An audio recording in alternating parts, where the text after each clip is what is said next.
चरणों में प्रणाम करती हूँ, मेरा प्रणाम स्वीकार हो। माता पार्वती के चरणों में प्रणाम करती हूँ, मेरा प्रणाम स्वीकार हो। सभी देवी देवताओं के चरणों में प्रणाम करती हूँ, मेरा प्रणाम स्वीकार हो।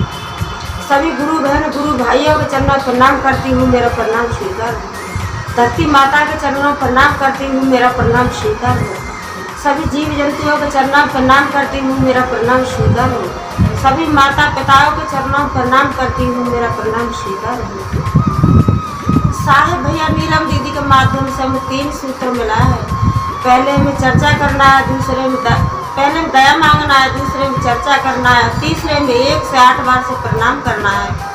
दया किस तरीके से मांगना है कि जैसे दरवाजे पे भिखारी आता है, माँ भिक्षा दे दीजिए, माँ कुछ कपड़ा दे दीजिए, माँ 2 दाना दे दीजिए, माँ खाना दे दीजिए।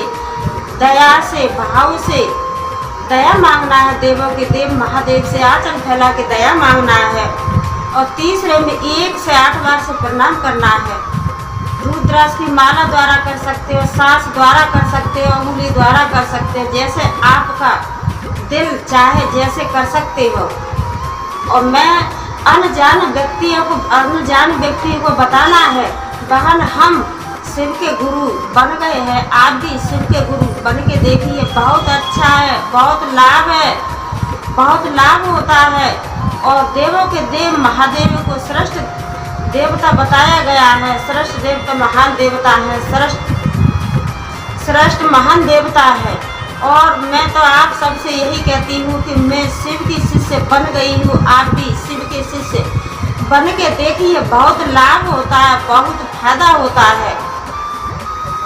और देवों के देव महादेव हजारों साल से चले आ रहे हैं।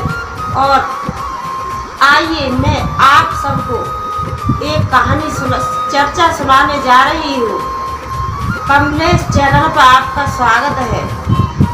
और देवों के देव महादेव की आदि कहानी सुनने पर अपमान होता है और पूरी कहानी सुनने पर सम्मान होता है। इसीलिए मैं सभी गुरु बहन और गुरु भाइयों से कहती हूँ कि देवों के देव महादेव की पूरी चर्चा सुनना चाहिए। मैं आपको एक चर्चा सुनाने जा रही हूँ। एक किसान भाई थे, तो उनके बेटे की शादी थी। उनके पास एक ही बेटा था, तो उनके बेटे की शादी थी। तो बेटा शादी के कार्ड देने जा रहा था, तो बेटे ने एक दिन क्या देखा कि नाग और नागिन जंगल में दोनों आपस में लड़ रहे थे। तो उन्होंने देख लिया और नागिन ने उनको देख लिया, और जो किसान के बेटे थे उन्होंने नागिन को देख लिया।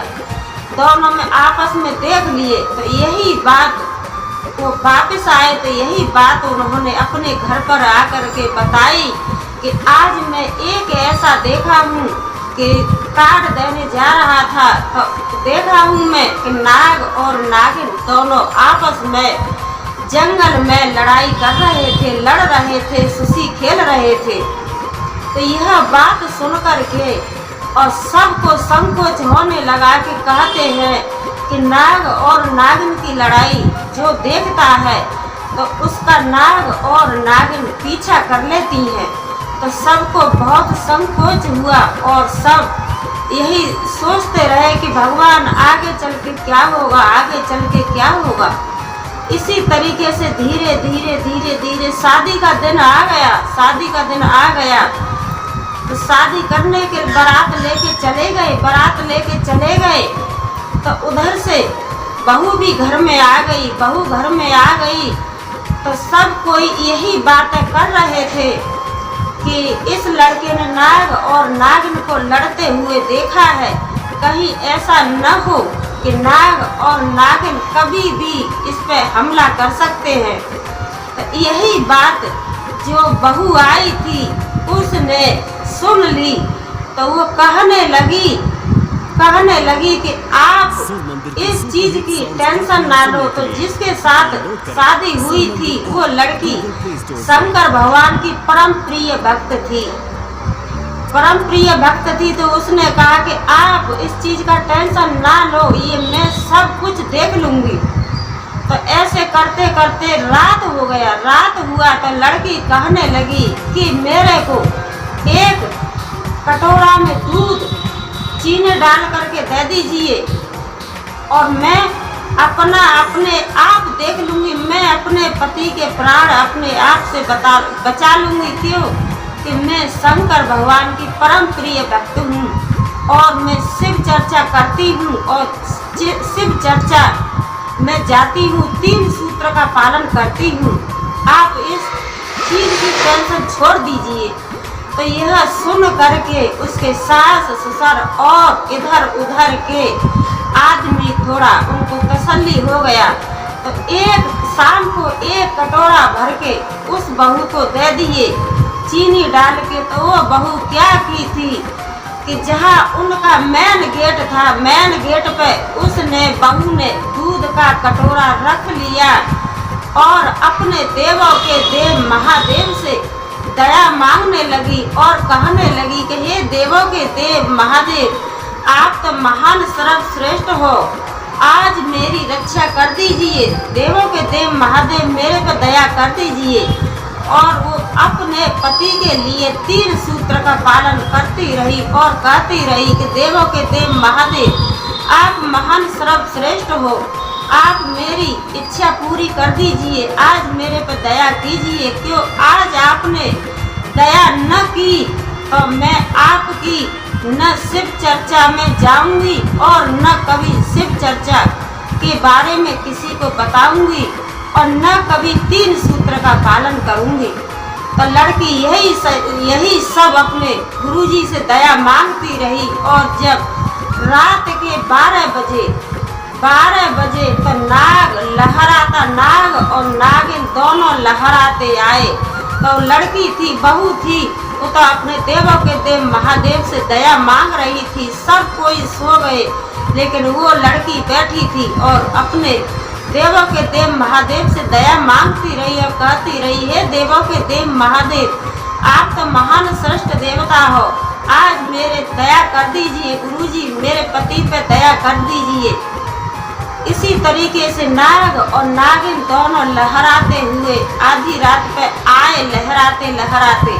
तो जब उन्होंने कटोरा में दूध देखा तो दोनों नाग और नागिन दूध के कटोरा में अपना मुंह डाल दिए और दूध पीते रहे। और वो बहू अपना 3 सूत्र का पालन करती रही और देवों के देव महादेव से दया मांगती रही कि हे महादेव दया कीजिए, शिव गुरु मेरे पति पर दया कीजिए, मेरे पर दया कीजिए। हे महादेव, आज आपने मेरे ऊपर न दया की, मेरे पति के ऊपर न दया की, तो मैं आपको कभी भी देवता नहीं मानूंगी और न चर्चा के बारे में किसी को बताऊंगी।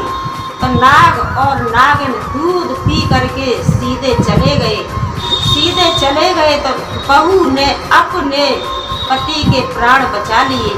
तो मैं यही सभी गुरु बहन और गुरु भाइयों से कहना चाहती हूँ कि जो देवों के देव महादेव का चर्चा करता है और चर्चा सुनता है और 3 सूत्र का पालन करता है, वो देवों के देव महादेव हर समय उनके ऊपर दया करते हैं और उनका कितना भी काम बिगड़े, लेकिन देवों के देव महादेव की कृपा से कोई काम बिगड़ नहीं सकता है। तो मैं यही कहती हूँ अपनी गुरु बहन और गुरु भाइयों से कि आप भी देवों के देव महादेव को देव बना लीजिए, गुरु बना लीजिए और उन्हीं का चर्चा, दया और 3 सूत्र का पालन कर लीजिए। देवों के देव महादेव महान सर्वश्रेष्ठ देवता हैं। तो बहू ने अपने पति के प्राण बचा लिए और नाग और नागिन दोनों दौड़ करके अपने पीछे के लिए भाग गए, पीछे के लिए चले गए, जहाँ से आए वहीं चले गए। मेरी वीडियो को लाइक शेयर कमेंट सब्सक्राइब जरूर कीजिए बहन और भाई। मेरी वीडियो को लाइक शेयर कमेंट सब्सक्राइब कीजिए और कमेंट में हर हर भोले नमः शिवाय, हर हर भोले, घर घर भोले नमः शिवाय।